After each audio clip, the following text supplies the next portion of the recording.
Olá! Sejam bem-vindos e bem-vindos à aula 5 do curso de Metodologia Científica, neste módulo 2. Nessa aula, vamos falar acerca dos objetivos de pesquisa. Vamos lá? Dentro de um plano de pesquisa, um objetivo tem como função dar sentido para a pesquisa, organizando-a para se saber onde se quer chegar. Elaborar um objetivo, portanto, ajuda a pensar sobre os caminhos para o desenvolvimento dessa pesquisa. Afinal, um projeto de pesquisa pode adotar infinitos caminhos. São os objetivos que vão nos ajudar a saber por que queremos chegar lá e como queremos chegar lá. Vamos ver esse exemplo de um objetivo. Conhecer as características dos peixes por meio da pesquisa, da observação e da comparação com outras espécies. Esse é um objetivo que foi bem elaborado. Afinal, ele está bastante delimitado, falando acerca das características dos peixes, sejam elas anatômicas, sociais e etc., por meio da pesquisa, da observação e da comparação com outras espécies. É evidente que esses três últimos elementos vão demandar um certo esforço, afinal, por meio da pesquisa pode significar várias coisas. Pode ser por meio de vídeo, áudio, leitura, mas esse é o tipo de estratégia que vai ser melhor elaborada também na fundamentação teórica, quando nós falarmos sobre ela. Quando falamos de observação, precisamos levar em conta se teremos os recursos, por exemplo, para nos aproximarmos dos peixes e podermos, portanto, tomar nota acerca do que acontece na vida deles. E a comparação com outras espécies também vai depender da delimitação. Afinal, de quais outras espécies estamos falando? Em trabalhos usando metodologia científica, sempre dividimos os objetivos em dois tipos, o geral e os que chamamos de específicos. É importante que os trabalhos possuam os dois tipos, já que cada um deles tem uma função. Vamos ver um exemplo?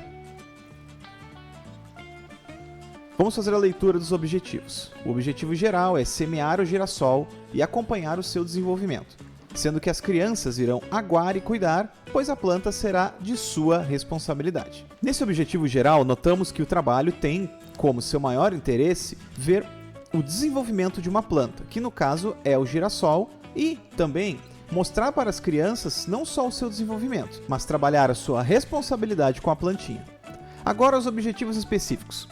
Pesquisar sobre o girassol, sua história, importância e utilidade. O segundo, conhecer a forma de nascimento do girassol. E o terceiro, observar os processos de crescimento do girassol. Notaram a diferença entre o objetivo geral e os específicos? O geral quer falar do trabalho de uma forma holística, como um todo, enquanto os objetivos específicos falam sobre aspectos e particularidades do trabalho, ou seja, de pontos de vista do objeto que estamos pesquisando. Neste caso, ele está praticamente dividido nas partes de interesse dos alunos. Quando é dito pesquisar sobre o girassol, é saber sobre o que é a planta, quais são as características, entre outras coisas.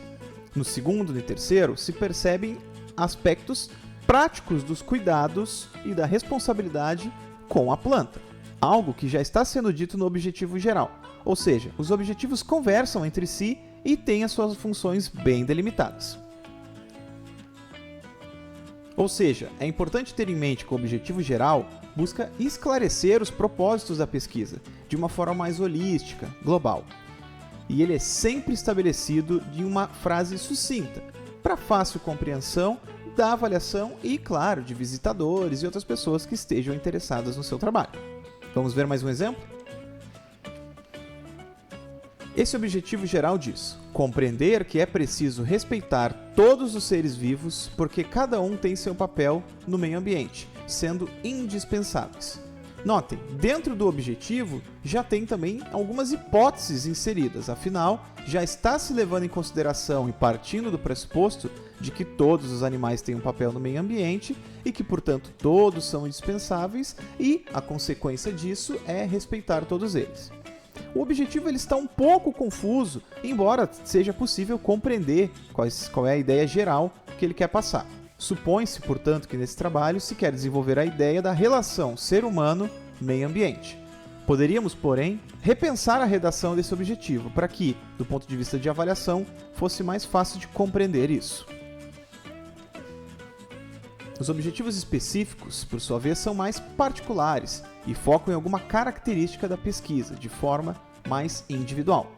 não há limite para os objetivos específicos, mas é importante que todos eles dialoguem com o problema ou com os problemas que você estabeleceu antes. Nesse exemplo, a professora que fez o registro da sua turma estabeleceu, portanto, um objetivo geral e os específicos.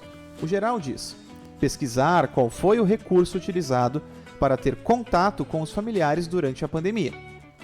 Entre os objetivos específicos estão refletir sobre os impactos da pandemia na vida dos alunos e familiares e trabalhar sobre o vírus Covid-19, as formas de prevenção do contágio.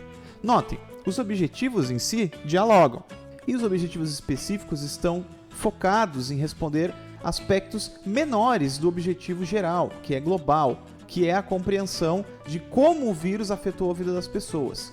Embora eles não pareçam dialogar, e aí sim pode ter um problema de redação dos objetivos, eles estão sim relacionados. Contudo, essa clareza está para quem está escrevendo, e talvez não fique assim tão fácil de entender para quem está lendo. Portanto, é muito importante que quando você esteja realizando um trabalho de pesquisa, se preocupe com a redação do ponto de vista de clareza. Algumas dicas são importantes para se estabelecer um objetivo.